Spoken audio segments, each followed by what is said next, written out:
tá fluindo direitinho os nossos encontros aqui. Inclusive com a contribuição, né, dos colegas. Por exemplo, hoje eu pensei, vamos falar daqui a pouco um pouquinho sobre comportamentos compulsivos, que é algo bem interessante. E, primeiro assim, porque todos nós temos alguns comportamentos que nos atrapalham, né? Que acabam sendo compulsivos porque a gente não consegue controlar eles. Então isso é bom para quem quer trabalhar alguma coisa em si mesmo, mas também para quem está trabalhando na clínica ou pretende trabalhar na clínica, vai se deparar muito com esses casos, né? Comportamentos compulsivos, que é diferente do TOC, né? O TOC é um transtorno obsessivo compulsivo. Então é um pouco diferente. Aí tem outras questões que envolvem. A ideia aqui é a gente falar sobre comportamentos, que aí são hábitos mesmo, né? Tá no nível de hábitos, onde a gente realiza alguns comportamentos de forma que foge do nosso controle, né? E aí com a PNL tem algumas técnicas que são bem simples da gente trabalhar e resolver isso, né? E aí quando a gente vai trabalhar com as pessoas, com os clientes, é bem legal a gente entender todo esse processo, porque a gente consegue ter um resultado bem legal, bem interessante. Eu já trabalhei muitas pessoas com comportamentos assim, daqui a pouco roer unha, comer em excesso, e aí nesse caso até dos comportamentos compulsivos, a doutora Jussara, que está nos acompanhando aí, pode nos ajudar, né? Pode trazer algo, porque ela está focando muito nessa área, ela é nutróloga, então ela está focando muito nessa compulsão alimentar, então ela pode contribuir um pouquinho. Você tem que estudar muito a hipnose. Agora, se você só sabe... Entrou aí um áudio aí que eu não sei de onde que veio. Mas enfim, ela pode contribuir um pouquinho aí com a gente nesse ponto, tá? Nesse ponto. Mas enfim, são vários comportamentos que as pessoas que atrapalham, e as pessoas vêm nos procurar, né? Daqui a pouco um comportamento que muitos de nós aqui do grupo pode ter, que agora é assistir séries. Às vezes a gente entra numa compulsão. Outro dia eu estava conversando com o Marcelo estava me falando, cara, eu nem estou assistindo muito série porque quando eu começo eu não consigo parar. Isso é um comportamento compulsivo, quando foge do nosso controle, né? Obviamente que no caso dele não chega a ser uma compulsão, porque ele pode optar por não assistir, para não ficar preso ali, né? Quando a pessoa extrapola isso, quando ela não tem esse controle, aí isso começa a atrapalhar, né? Porque é como a gente diz sempre, não é o nosso comportamento que é prejudicial ou não, é bom ou ruim, é o resultado que eles nos trazem. Se daqui a pouco se está tendo um resultado negativo na nossa vida, aí ele é ruim, tá? Às vezes, se não traz se não nos prejudica, ou a gente não percebe dessa forma, perfeito, não tem problema nenhum. Inclusive, até quando a gente vai tratar com os clientes na terapia, é interessante a gente perceber isso, né? Porque daqui a pouco a gente acha que aquilo é ruim, a gente determina que aquilo é ruim, que não é legal, e daqui a pouco não está atrapalhando a pessoa. Daqui a pouco a pessoa não tem nenhum problema. Ou às vezes com familiar é muito comum isso, né? A gente achar que, meu pai fuma, eu tenho que resolver isso, ele não pode fumar porque é ruim. Às vezes para ele é bom aquilo. Ele não tem problema nenhum com o fumo. Aí ele nunca vai mudar. Até porque não precisa, né? Para ele não precisa. Óbvio que o fumo também. O fumo é um comportamento compulsivo. E claro que aí entra outras questões, né? Entra a questão do vício químico também, né? Mas um dos tripés do vício é o hábito, é o comportamento, né? E aí até nesse ponto a PNL pode ajudar também. Às vezes quando a pessoa tem o vício e ela não quer deixar, ela simplesmente quer diminuir. Óbvio que aqui a gente também pode falar, a gente pode tocar num ponto aqui que pode ajudar Inclusive, eu já consegui trabalhar com pessoas que tinham vício de cigarro e conseguiram se livrar com essas técnicas que são simples, né? Tá entrando mais gente ali, tá entrando um Moto G8 Plus, não sei quem é.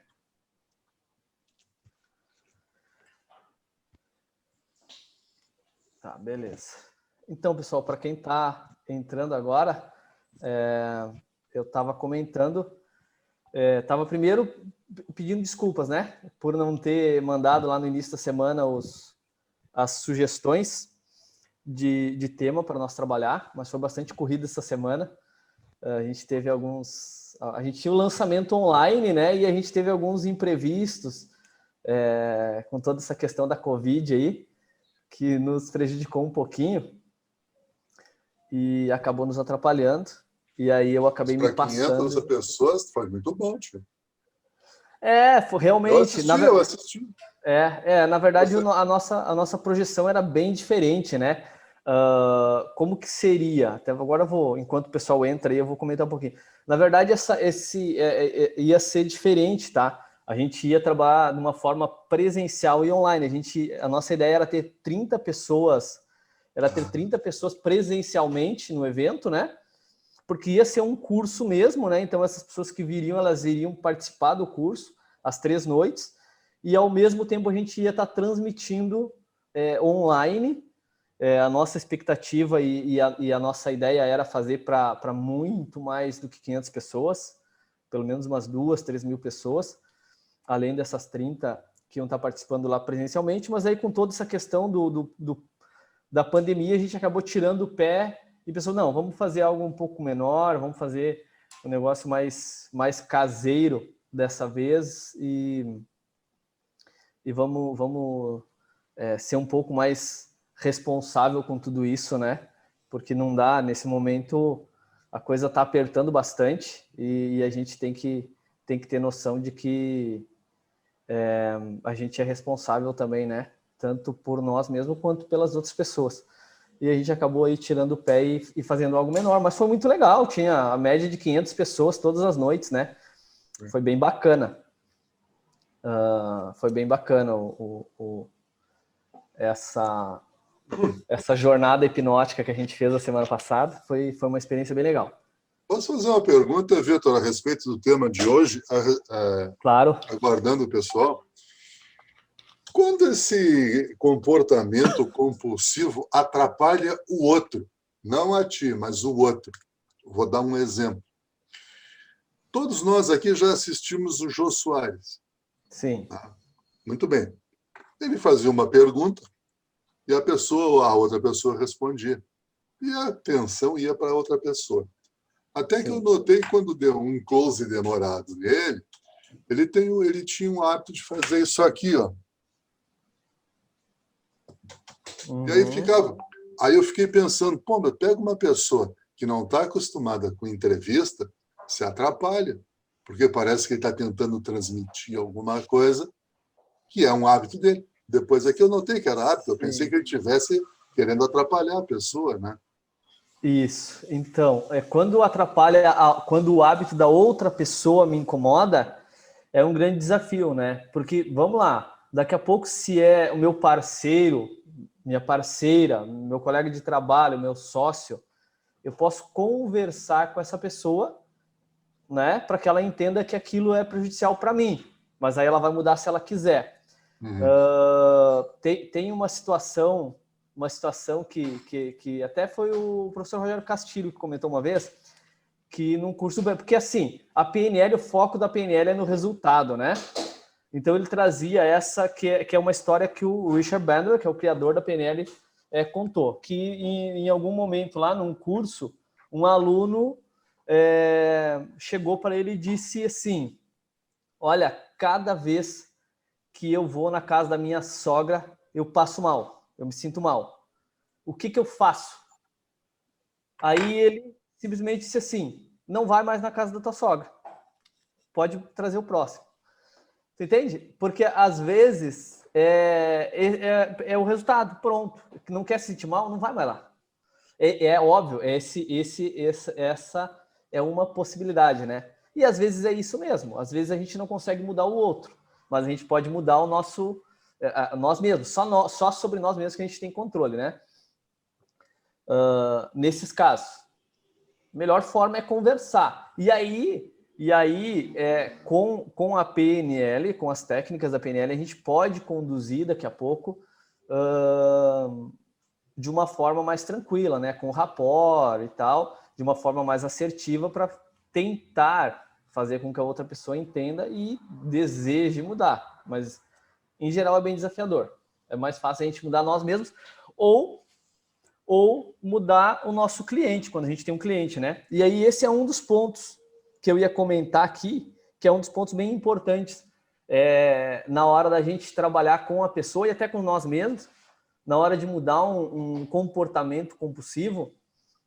Depois a gente vai falar um pouquinho sobre isso, tá? Esse é um dos pontos. Aí daqui a pouco também isso pode servir quando a gente quer fazer com que o outro entenda isso, tá? Que a gente usa bastante na terapia, tá? Que são 2 pontos. Um a gente vai comentar, na verdade a gente vai comentar os 2 aqui depois, tá? Bom, mas enfim, a ideia é trazer esse conteúdo sobre comportamentos compulsivos com a PNL. E para quem entrou agora, é bom a gente entender, né, a diferença entre comportamento compulsivo e TOC, que são coisas diferentes, né? Um comportamento compulsivo é algo que é um comportamento, um hábito que a gente tem que foge do nosso controle, né? Extrapola o nosso controle, a gente não consegue controlar isso. E é diferente do TOC. O TOC é um transtorno obsessivo compulsivo. E aí tem questões neurológicas, né, que estão envolvidas num TOC. Né? A pessoa tem alguma, como é que eu vou dizer assim? Ela tem um comprometimento neurológico. E aí, no TOC, a gente até tem técnicas para controlar isso. Mas, em geral, a pessoa, como ela tem um comprometimento neurológico, aí ela precisa, daqui a pouco, de um acompanhamento de um psiquiatra, ela precisa, às vezes, até de medicamento, né, para controlar. Enfim, mas, obviamente, que tem técnicas, inclusive no curso de hipnose, a gente trabalha, para quem já fez no nível avançado, acho que a Adriane já fez aqui, a Jussara, a Luciane, tem uma técnica para controlar o toque. Tem uma técnica lá que é da PNL mesmo, tá? Obviamente que em geral a gente trabalha junto com a hipnose porque elas casam muito bem, né? Mas enfim, a ideia aqui, o primeiro ponto é a gente diferenciar isso, tá? Porque daí essas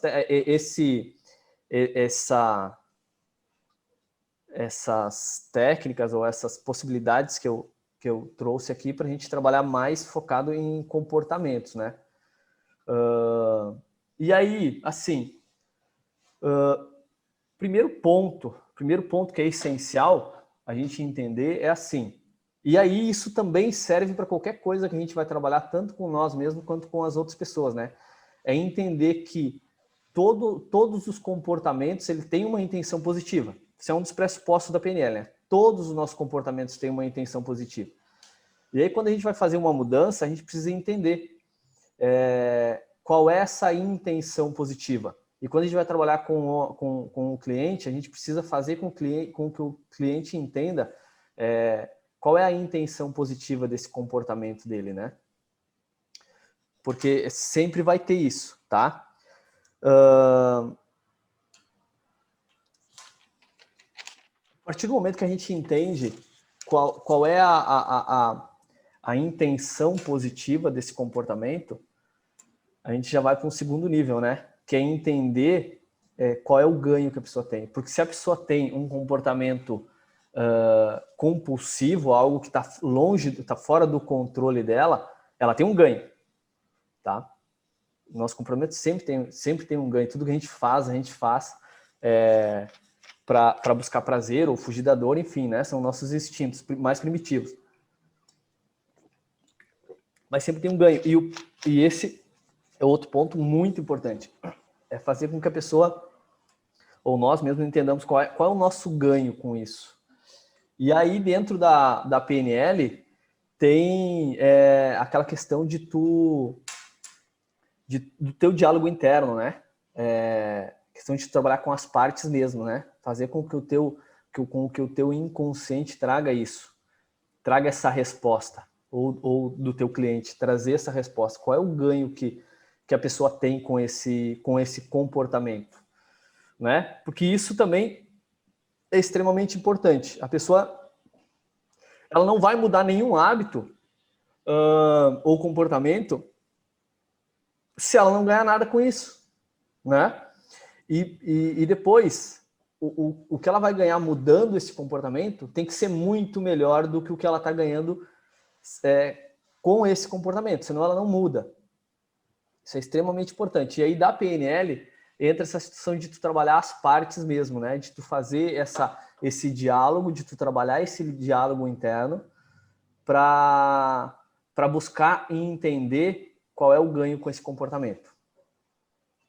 Isso é essencial. E aí também isso é essencial em qualquer abordagem que a gente for fazer, em qualquer trabalho que a gente for fazer terapêutico, a gente precisa entender qual o ganho que a pessoa tem com aquele comportamento, com aquele hábito, com aquela crença. A gente estava falando semana passada em crenças, né? Crença é a mesma coisa. A pessoa tem um ganho também com essa crença. Então, qual é o ganho que ela tem? Isso é extremamente importante. E aí, assim, uma das definições da PNL é que a PNL é o manual da nossa mente, né? Então, assim, quando a gente olha um comportamento ou uma crença, é um programa. É um programa de computador, né? É um programa que está na nossa mente. Então, a gente entender, e isso é o que a PNL nos oferece, né? Se ela nos dá um manual da nossa mente, a gente trabalhar a ideia de entender, tá entrando o Edgar agora, entender qual é o programa que a gente está usando, ou que o nosso cliente está usando, para executar esse comportamento compulsivo, ou esse comportamento disfuncional, né? Esse comportamento que está gerando algo negativo para nós. E depois, a PNL nos oferece uma forma de... e aí entra a questão da modelagem, que é um dos princípios da PNL, foi daí que surgiu, né? Entender como que eu faço para não ter mais esse comportamento, tá? Como que eu faço para não ter mais esse comportamento? Qual programa eu utilizo, eu executo na minha mente para não ter mais esse comportamento? Ou para ter o comportamento que eu desejo agora, né? Então, a gente entendendo esse princípio da PNL fica muito mais fácil, né? E aí volta naquilo que eu estava falando antes da gente entender qual é o ganho que a gente está tendo com esse comportamento que a gente está executando. Tá? Então, assim, principais pontos são esses, tá? Uma coisa que é bem importante também, e aí entra um pouquinho daquilo que o Silvinho que eu estava falando, tá? Daqui a pouco, assim, às vezes a pessoa tem um comportamento compulsivo, um comportamento negativo, e ela não quer ajuda, porque, primeiro, é algo que ela gosta, é algo prazeroso para ela, né? Mesmo que esteja trazendo um resultado negativo, e ela não quer deixar aquele comportamento. Então é importante a pessoa entender que quando é um comportamento compulsivo, assim como é o toque também, né? O toque a gente nem tem como fazer com que a pessoa deixe totalmente. Fazer com que a pessoa entenda que ela não precisa deixar totalmente aquele hábito. Daqui a pouco ela tem o hábito de comer uma caixa inteira de bis, 20 unidades de chocolate. E ela gosta de chocolate, ela não quer deixar de comer qualquer tipo de chocolate, ela quer simplesmente controlar. Eu não quero mais comer 20 unidades de bis, eu quero comer 3 e me sentir satisfeito, né? Então é muito importante a gente deixar muito claro isso para nós mesmos primeiro, né, quando a gente vai trabalhar com a gente, e quando é com um cliente, quando é com um paciente, a gente fazer com que ele entenda que ele não precisa abandonar aquele hábito. O hábito de tomar refrigerante, por exemplo, totalmente, ele não precisa abandonar totalmente. Ele só não precisa tomar uma PET de 2 litros de refrigerante numa sentada, né? Ele não precisa comer mais uma caixa inteira de bis, ele não precisa tomar um fardinho inteiro de cerveja, 6 long necks, ou pior, 12 latas de cerveja. Ele pode tomar 2 e sentir a mesma satisfação que ele sente tomando aquelas 12. Porque isso também é um gatilho, tá? Quando a pessoa tem um hábito compulsivo, e aí entra o toque, nesse ponto também entra o toque, a pessoa só para quando ela se sente satisfeita. Ela só para de repetir. Por exemplo, por que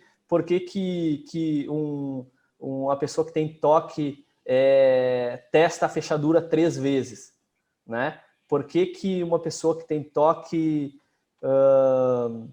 senta e levanta da cama 15 vezes? É um número, sempre é algo exato, né? Tem um número exato. Por que não, se ele testa 3 vezes a porta, por que ele não testa 4, 5, 6? É porque em algum momento ele se sente satisfeito, né?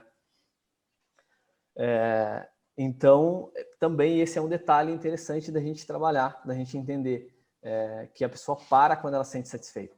E ela pode sentir a mesma satisfação que ela tem comendo 20 unidades bis, ela pode ter essa mesma satisfação comendo 3, 4. Tá?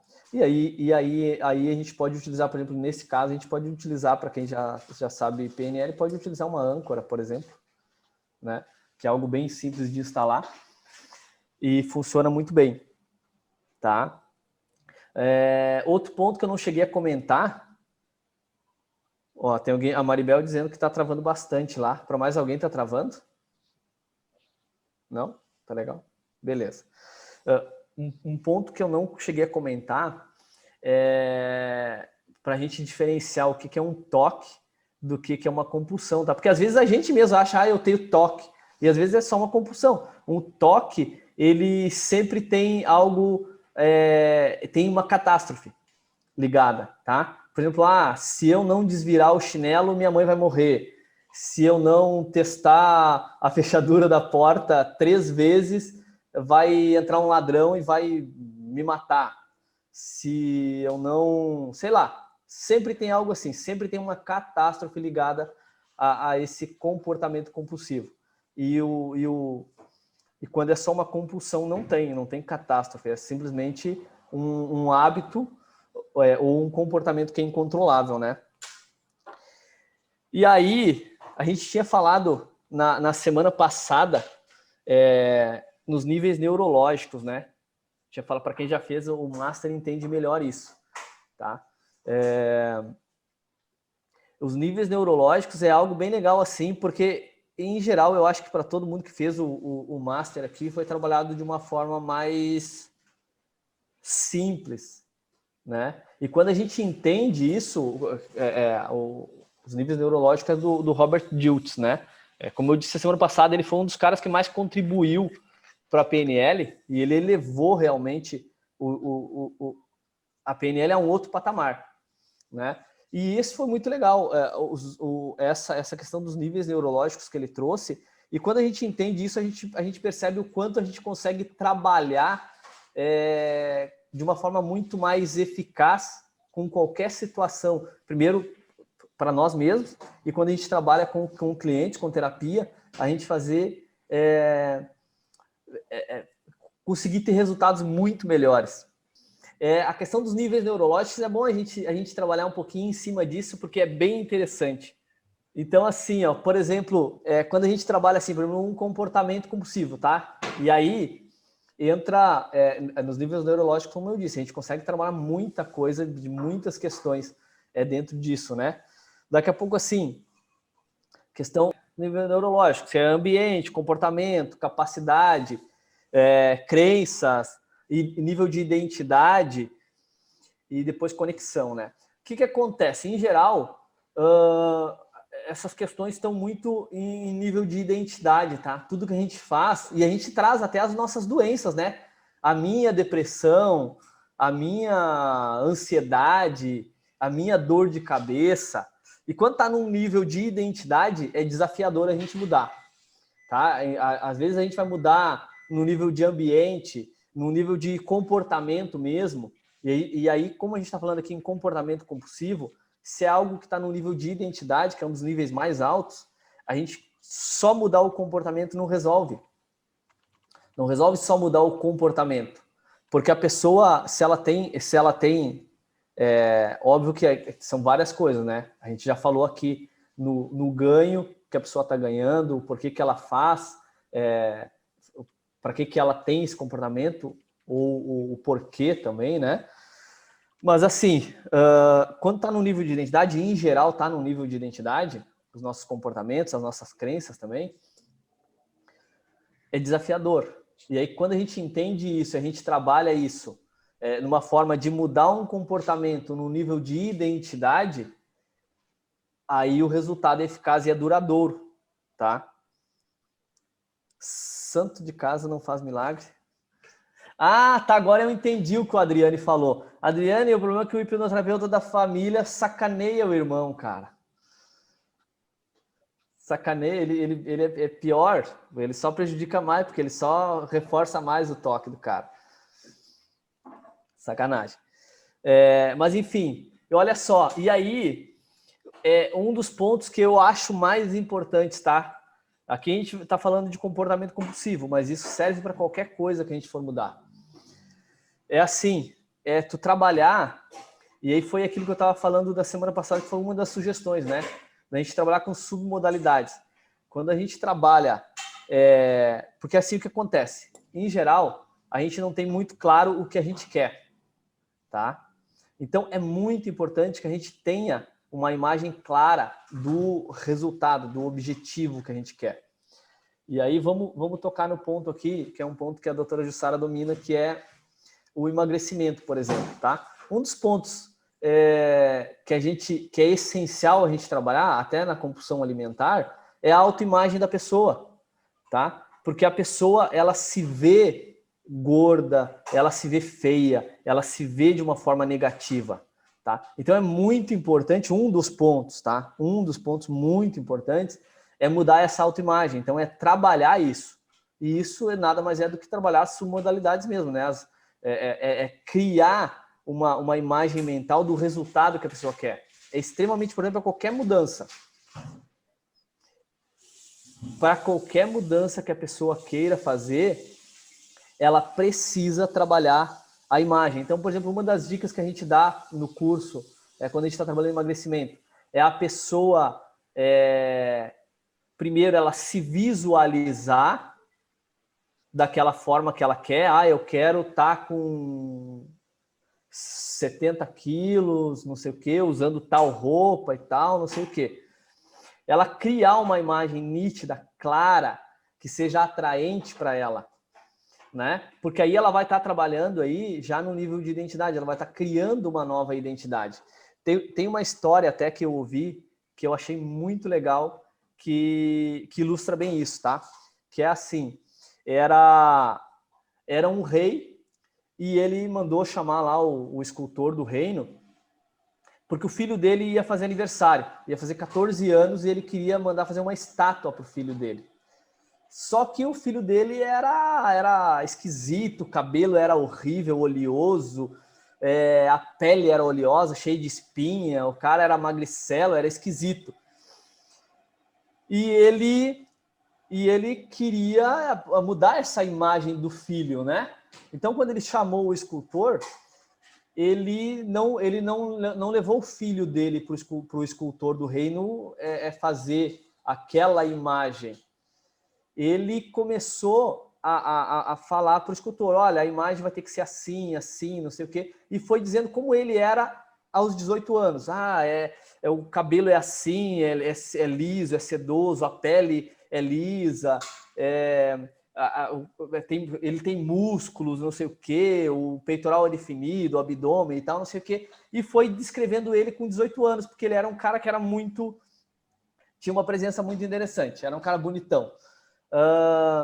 E aí o escultor pegou todas aquelas indicações e fez a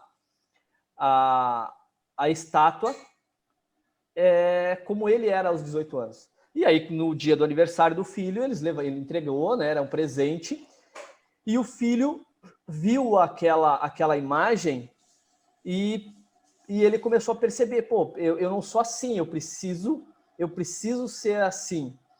E aí ele já começou a mudar na mente dele. Para mim ser assim, eu preciso arrumar aqui minha pele, eu preciso fazer alguma coisa aqui para ficar daquele jeito, meu cabelo eu tenho que ajeitar assim, eu preciso fazer exercícios para ficar desse jeito e tal. E foi trabalhando essa imagem, porque ele começou a criar, ele tinha uma visão de como ele deveria ser. Tá? e ao longo do tempo ele foi mudando o físico dele até chegar ao ponto de que daqui a pouco ele estava exatamente como o pai dele era e como o pai dele descreveu ele naquela estátua, né?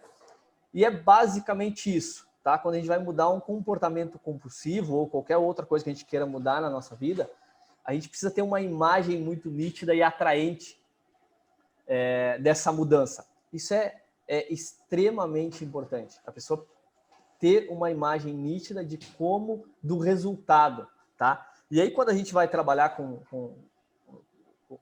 nesse ponto, a gente chama de ponte ao futuro, né? A gente fazer uma ponte ao futuro. Fazer com que a pessoa, ou nós mesmos, nos visualizemos daquela forma, daquele jeito, executando aquela tarefa ou executando aquele novo comportamento, né? E que seja muito atraente, que os sentimentos sejam bons, que as sensações sejam boas, que as imagens sejam nítidas, claras, e aí a gente trabalhar mesmo as submodalidades de tudo isso, para criar algo que seja muito atrativo. Tem uma coisa que também a gente trabalha na PNL, que é no Master, eu não sei se algum dos colegas aqui aprendeu isso no Master, talvez na turma do Adriane, que é a alavancagem. A alavancagem é justamente isso. É fazer com que a pessoa coloque mesmo no papel primeiro tudo que ela ganha com aquela mudança de comportamento, tudo que ela ganha com aquela mudança que ela quer, mas de forma que seja muito, muito positivo, que seja muito atraente, porque esse vai ser o ganho que ela vai ter. Eu disse lá atrás que todo comportamento tem um ganho. Primeiro tem uma intenção positiva e tem um ganho também. Então, quando o ganho agora com um novo comportamento vai ser muito melhor, por exemplo, fazendo exercício, né? Ou me alimentando de forma correta, ou deixando de fumar, enfim, ou deixando de procrastinar, sei lá, qualquer comportamento que seja negativo. Se a pessoa ela percebe, ela cria na mente dela que o ganho vai ser muito maior, ela vai mudar. Ali já começa a mudança, porque aí ela já começa a trabalhar lá no nível de identidade que a gente estava falando nos níveis neurológicos, né? Ela começa a criar uma nova identidade, que é como aquela historinha que eu contei ali. A pessoa começa a criar uma nova identidade para ela, e aí ela começa a mudar aquele comportamento, porque como a gente sabe, a gente falou a semana passada, né? Nos níveis neurológicos é uma pirâmide. Quando a gente muda num nível, todos os níveis abaixo eles mudam também. A gente mudou a nossa identidade, as nossas crenças começam a mudar, porque agora a gente acredita que a gente é capaz, a gente tem novas crenças possibilitadoras, fortalecedoras. A gente acredita, a gente entra no nível de capacidade, porque a gente sabe que agora a gente é capaz de mudar aquele hábito. A gente muda o nosso comportamento, obviamente, porque aí, como a gente tem uma identidade diferente agora, eu não sou mais gordo, eu não sou mais obeso, eu não sou mais compulsivo. Aí eu mudo o meu comportamento, porque eu preciso ter um comportamento congruente com aquilo. E a gente, obviamente, também muda o ambiente, que é o nível mais baixo, né? Que, em geral, a gente vai mudar também o nosso ambiente. Tá? A gente já não vai mais se relacionar com aquelas pessoas que estavam nos trazendo aquele ponto negativo, a gente não vai estar... enfim, a gente vai mudar o comportamento, a gente vai passar para um outro ambiente, a gente vai para uma academia, a gente vai fazer exercício, vai buscar uma nata, enfim. Então, todos os níveis mudam. É muito importante quando a gente trabalha no nível de identidade, na mudança de comportamento compulsivo, na mudança de crenças, enfim. Qualquer mudança que a gente queira, tá?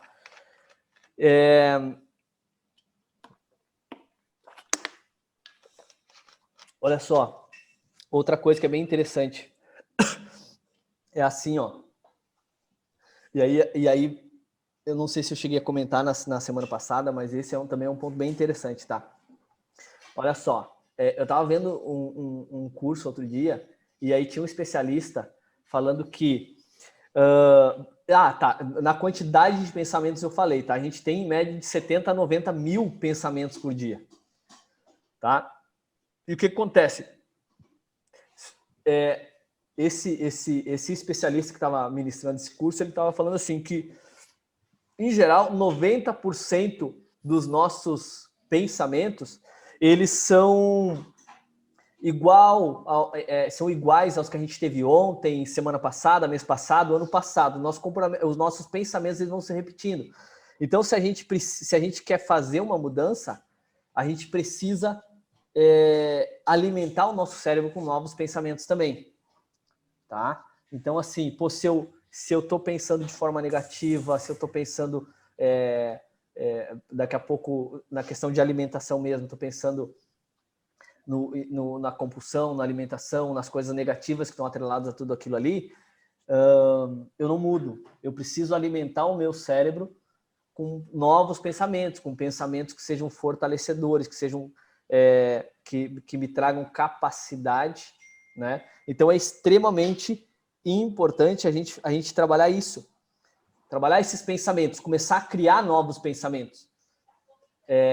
Daqui a pouco, quando eu vou começar a emagrecer, eu vou começar a me alimentar de forma mais correta, vai ser legal por isso, por aquilo, por aquele outro. Eu começo a pensar, a criar pensamentos, e obviamente que inicialmente é desafiador, né? A gente precisa trabalhar isso até que se torne um hábito, né? E aí precisa de um pouco de esforço também. Não entendi o que botaram ali no grupo ali. Olha ali, a Lala disse que trabalhou a compulsão por arroz com PNL. Ô, Vitor, olha só. Não, se deixasse eu comia uma panela de arroz. Eu não podia ver arroz, eu tinha que fazer bem pouquinho, porque era assim, ó, desafiador para mim. Eu fui treinando, fui indo, e fui me doutrinando, e consegui, mas foi bem desafiador. Eu não podia. Agora, hoje, eu passo até 15 dias sem comer arroz. Então é interessante até a gente ver essas compulsões, né? Como as pessoas trazem isso. Enfim, tem compulsões que a gente nem imagina, né? Tem compulsões que a gente nem imagina. Mas como eu estava falando, olha só, eu estava falando na alavancagem, que eu acho que boa parte dos colegas aqui, é que na verdade a gente só tem o Moisés, o Adriane, a Jussara. Não, tem o Diego, não, tem bastante gente que já fez, a Clarissa também já fez o Master. E assim, uma das técnicas, a gente pode chamar de técnica da PNL, que eu estava falando, que é a alavancagem, é bem interessante, tá? Porque como eu disse antes, né? Tudo que a gente faz é para buscar prazer ou para fugir da dor, tá?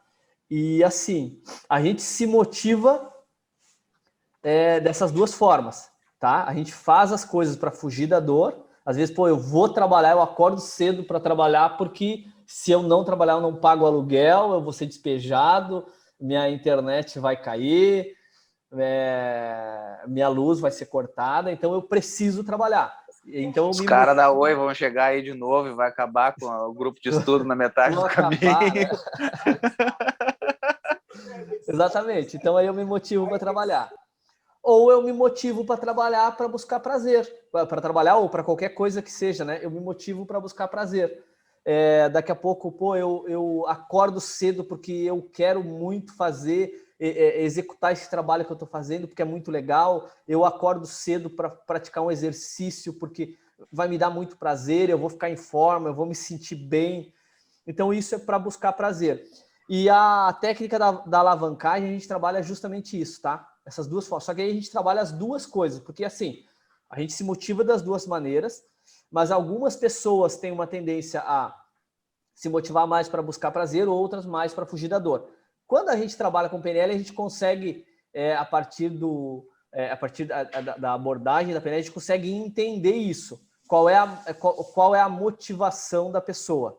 Tá? E aí a gente consegue trabalhar de uma forma mais assertiva. A gente consegue perceber, principalmente através do metamodelo, quando a gente metamodela uma pessoa, a gente consegue perceber, essa pessoa se motiva para buscar prazer, ou ela se motiva para fugir da dor, né? Mas a gente pode fazer as duas coisas e funciona muito bem, que é o quê? É pegar...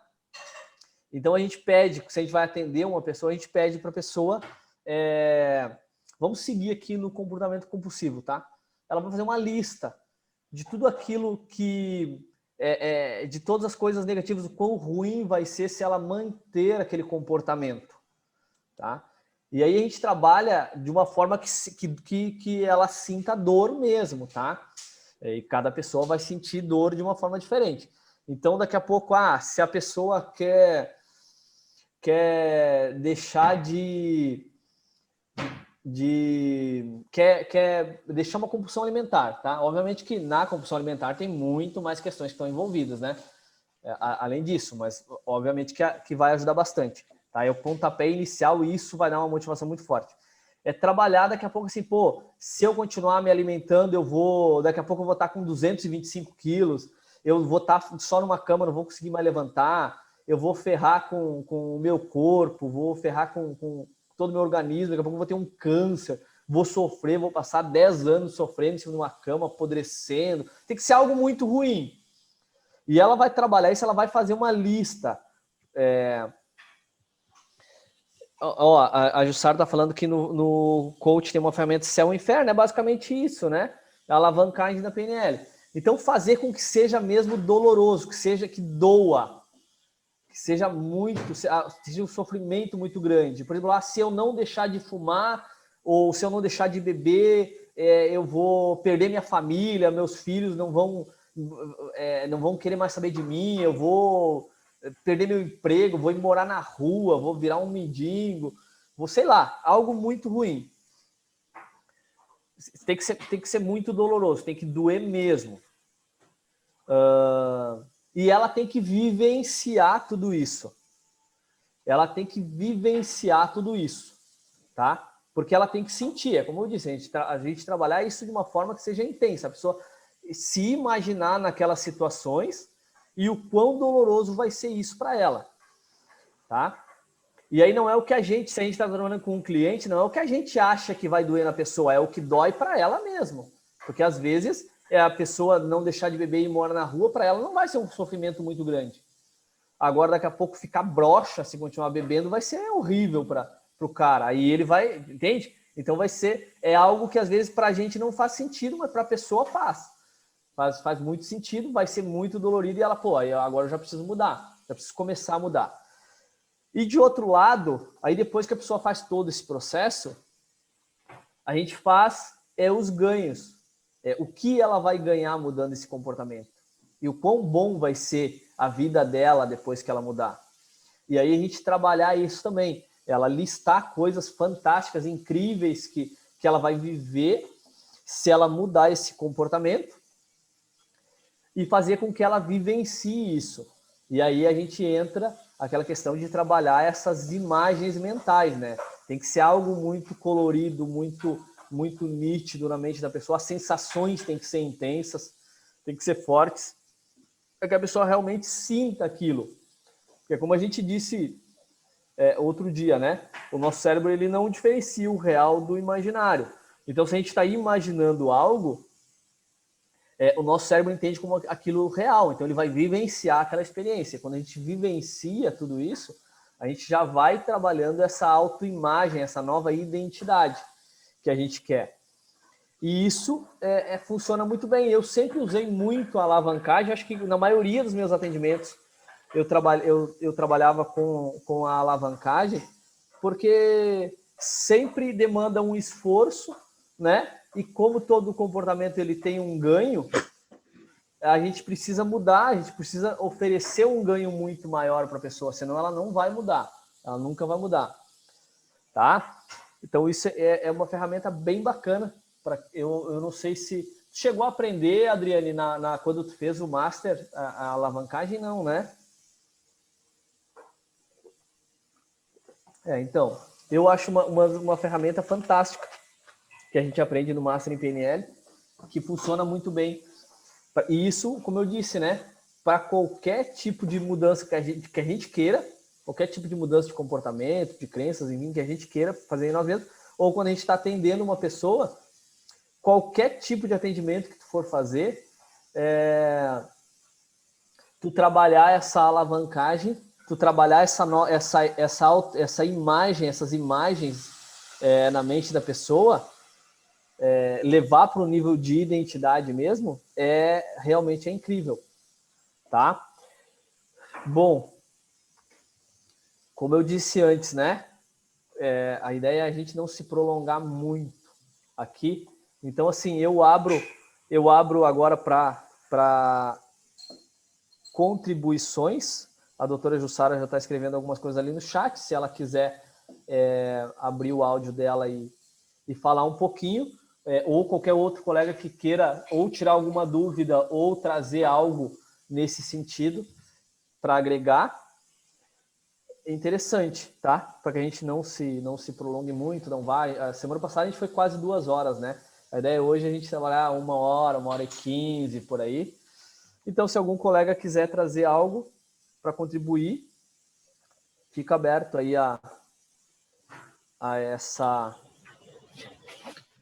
Vitor, foi eu para minhas perguntas.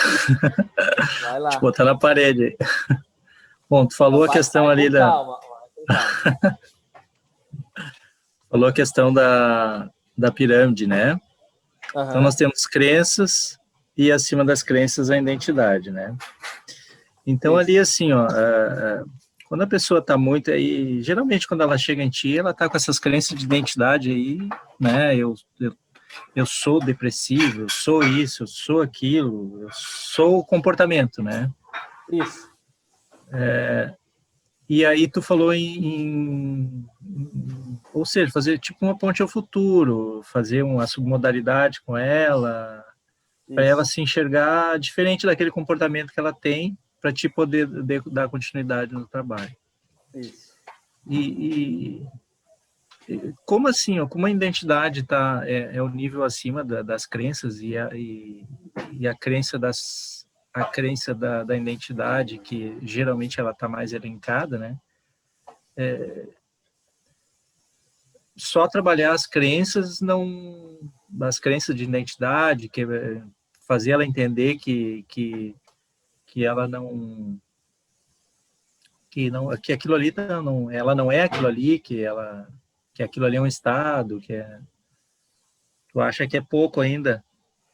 Ou que pode tu usar tu com isso ou essas outras ferramentas? Perfeito, olha só. Então, o que tu está me dizendo aí? Que tu vai estar trabalhando no nível de identidade, né? Tu vai por exemplo, se a gente for trabalhar com as ferramentas que a gente trouxe a semana passada, né? Para mudança de crenças, a gente vai estar levando para o nível de identidade. O que acontece? Uma das coisas que a PNL nos propõe é assim, ou pode ser até um pressuposto a PNL, que a gente precisa ter pelo menos 2 formas de chegar no mesmo resultado, né? E a PNL te dá sempre pelo menos 2 formas de chegar no mesmo resultado. O que em geral a gente faz quando a gente está trabalhando? A gente vai bombardear a pessoa de várias formas, né? E alguma vai funcionar. Qual vai funcionar, muitas vezes, se eu tenho mais de uma ferramenta, não importa. O que importa é o resultado. Também é um ponto que a PNL traz muito, né? O foco é no resultado. Então, se eu cheguei no resultado satisfatório, pronto. Não importa o que eu utilizei ou qual das ferramentas funcionou. Mas o que tu está me falando aí é que tu está trabalhando no nível de identidade. E para te trabalhar a identidade da pessoa, quando tu trabalha a autoimagem dela, quando tu trabalha essas imagens mentais, tu começa a fazer uma mudança de identidade nela. E aí entra assim, tá? Que é como eu disse assim, a pessoa precisa trabalhar isso de forma que se torne um hábito, tá? Aí, por exemplo, a maioria dos colegas aqui já fez curso de hipnose. Então, por exemplo, uma ferramenta que é fantástica para trabalhar isso é a auto-hipnose. Por exemplo, se a gente vai fazer em nós mesmos, ou a gente vai ensinar o nosso cliente a fazer isso, ele vai... Uma ferramenta que é fantástica é a auto-hipnose. Ele trabalhar dentro da auto-hipnose essa autoimagem, essas imagens mentais, até o ponto que se torne um hábito, que se torne uma realidade para ele. Por exemplo, uma coisa que a gente fala muito no curso, por exemplo, na questão do emagrecimento. E eu falei, não, acho que foi na live, não foi no grupo de estudos. Por exemplo, eu tenho 130 quilos e eu quero chegar a 70 quilos. Eu preciso ter uma imagem muito clara daquilo, eu preciso criar essa nova identidade. Uma forma de fazer isso é, por exemplo, pegar e criar uma imagem, por exemplo, pegar e recortar de uma revista ou imprimir da internet. Hoje, até com esses aplicativos, é muito fácil. Imprime na internet uma imagem, bota o nosso rosto naquela imagem, naquele corpo que a gente quer ter, né? E deixa isso num lugar visível, onde a gente consiga visualizar isso o tempo todo. Daqui a pouco até na tela do computador, na tela do celular, na parede ali, num mural, sei lá. E tu começa a trabalhar isso, tu começa a ver aquilo todo o tempo. E aí na auto-hipnose a gente faz isso, né? Na auto-hipnose a gente faz isso. A gente traz as sugestões daquele novo comportamento ou daquele novo hábito que a gente quer, mas sempre com uma imagem atrelada. E na questão da identidade a gente vai fazer justamente isso. A gente vai trabalhar essas imagens a ponto de mudar a nossa identidade. A gente vai criar uma nova identidade. E quando a gente cria uma nova identidade, óbvio que a gente já vai estar trabalhando essas crenças, né? Mas a gente vai modificar, como eu digo, né? Nos níveis neurológicos, quando a gente muda num nível acima, todos os outros vão mudar. É uma reação em cadeia, né? Então a gente vai mudar crenças, porque se eu era gordo e agora eu não sou mais gordo, as minhas crenças têm que mudar, obrigatoriamente elas têm que mudar, né? As minhas capacidades mudam também. E o meu comportamento, obviamente, que muda, porque aí eu tenho que ter um comportamento congruente, como eu disse. Mas é basicamente isso, cara. Tu vai estar trabalhando as crenças no nível de identidade de qualquer forma, né? A doutora Jussara disse que podia contribuir com um questionário que identifica se a pessoa tem compulsão alimentar ou não. Isso é bem legal, se ela quiser botar no grupo é bem legal, uma baita contribuição, porque é bem interessante a compulsão alimentar. Oi, Vitor. Oi. Assim, uma das coisas assim que é importante que a gente saiba, existe a compulsão alimentar que muitas vezes tem que ser tratada, tá? Não é só um comportamento compulsivo, né? Existe, então, muitas vezes a gente precisa identificar a diferença, se a pessoa tem uma compulsão e daí precisa tratamento, e daí, assim, esse questionário ajuda a identificar se a pessoa tem compulsão ou não, tá? Então, é importante saber o nível de que se encontra esse comportamento, entendeu? Então, existe um nível de comportamento que precisa tratamento, que precisa uso de medicação, tá? Daí não adianta a pessoa tu usar todas as técnicas, porque ela tem uma alteração que precisa de tratamento. Então, esse questionário é importante ser realizado para identificar se a pessoa realmente tem uma compulsão alimentar e que precisa, nesse momento, de um outro profissional usando medicamento, tá? Outra coisa que é importante, muitas vezes, falando em tratamento e tal, existe a modelagem, que a gente chama, né, que é a modelagem de magro, né? Ou seja, tu identifica um magro que tu conhece, tu verifica como é que ele se comporta, né, e busca, então, a modelar, quer dizer, buscar aquele comportamento ou copiar aquele comportamento de uma maneira que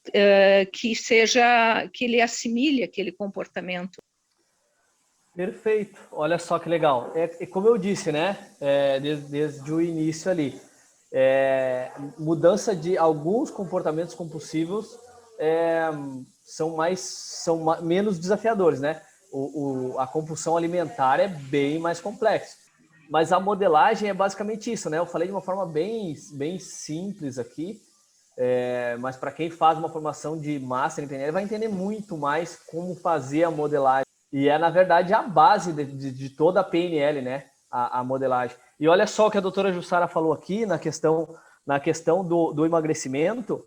E aí entra outras coisas, tá? Que está num nível acima ainda, nos níveis neurológicos, está acima ainda da identidade, né? Que é a conexão, daqui a pouco, com quem mais. Aí eu sou obeso porque a minha família é obesa, todo mundo na minha casa é obesa, por isso que eu sou obeso. Então a minha identidade é assim, mas está num nível ainda, o meu comportamento é num nível acima ainda, que é no nível de conexão mesmo, né? Aí as nossas crenças que entram também, as nossas crenças religiosas, por exemplo, as nossas crenças, enfim, até dos nossos valores, né? Entra muito isso. É uma questão um pouco mais complexa. Aqui a gente trouxe, como a gente tem colegas que já sabem PNL, tem colegas que não sabem PNL, a gente nem consegue se aprofundar muito em alguns pontos, né?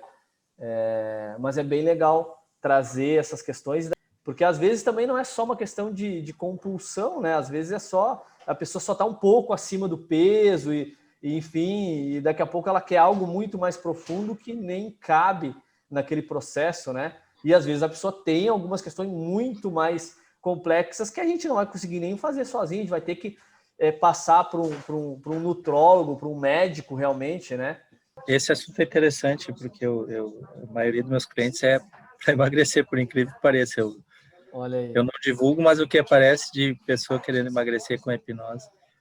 E agora eu estou atendendo uma cliente lá que a crença dela com relação que é elencando lá e conversando e fazendo embate, uma crença que veio é que ela se mantém acima do peso, gorda, para proteger o relacionamento dela, o casamento dela, ou seja, sim. Se ela emagrecer, o marido vai sentir ciúme, vai dar problema no relacionamento, entendeu? É bem interessante isso, né? Como essas crenças pesam, né, nessas horas. O assunto é muito bom. No emagrecimento, é como eu disse, no emagrecimento tem coisas muito mais profundas, né? Às vezes tá relacionado a algo bem complexo do passado também, né? No caso aí tem que trabalhar o marido também. Olha aí. Não, tem muitos casos, né? O marido é o fator externo, né? A autoestima do marido, né? Tem muitas coisas que estão envolvidas, né? Tem muitas coisas que estão envolvidas, né? Na questão do emagrecimento, como eu disse desde o início, é bem mais complexo. É diferente de tu mudar, por exemplo, uma compulsão por roer unha. Para quem fez um practitioner em PNL sabe, faz o efeito switch e muda uma compulsão em roer unha, assim, em questão de 5 minutos, né? E serve para outras compulsões também. Serve para outras compulsões, para outros comportamentos compulsivos. Mas, às vezes, um comportamento que não é tão complexo. E ainda assim, quando a gente faz o efeito switch, a gente trabalha justamente isso. Essas imagens mentais, né? Quem fez a PNL sabe. A gente vai trabalhar uma imagem que vai fixar uma nova imagem daquele processo. A pessoa quer deixar de roer unha, ela vai precisar criar uma imagem dela com as unhas do jeito que ela quer. Ou outros comportamentos que sejam mais simples. É diferente de tu trabalhar com obesidade, de tu trabalhar com compulsão por bebida, por exemplo, né? Essas técnicas ou essas ferramentas que a gente trouxe aqui, ela pode e ajuda muito, às vezes, a reduzir um comportamento. Eu bebo, sei lá, uma garrafa de cachaça por dia. Daqui a pouco eu posso conseguir reduzir um pouco, mas tem muito mais questões que estão envolvidas no vício da bebida ou no vício de uma droga do que simplesmente uma autoimagem, né? Tem muito mais questões que estão envolvidas nisso. O emagrecimento é a mesma coisa, às vezes é um trauma que a pessoa teve, às vezes é questão de abuso, às vezes é muita coisa, né? Então a pessoa precisa realmente se aprofundar nisso. Olha só, tem uns demônios que comem até reboco de parede e são magros. Eu odeio gente assim. Cara, às vezes, mas às vezes é uma questão fisiológica mesmo, né? Eu mesmo tenho um metabolismo muito acelerado. Eu posso comer bastante e eu não ganho peso, tá? Também é um desafio. Às vezes, se tu quer ganhar massa, também é um desafio. E tem pessoas que têm um metabolismo muito mais lento. E aí é uma questão, daqui a pouco, às vezes, hormonal e tal. Enfim, é como eu disse, na questão do emagrecimento tem muito mais coisas envolvidas. Se alguém tiver mais alguma consideração, pode ficar à vontade, senão a gente encerra por aqui e semana que vem a gente volta com a doutora Jussara falando sobre emagrecimento.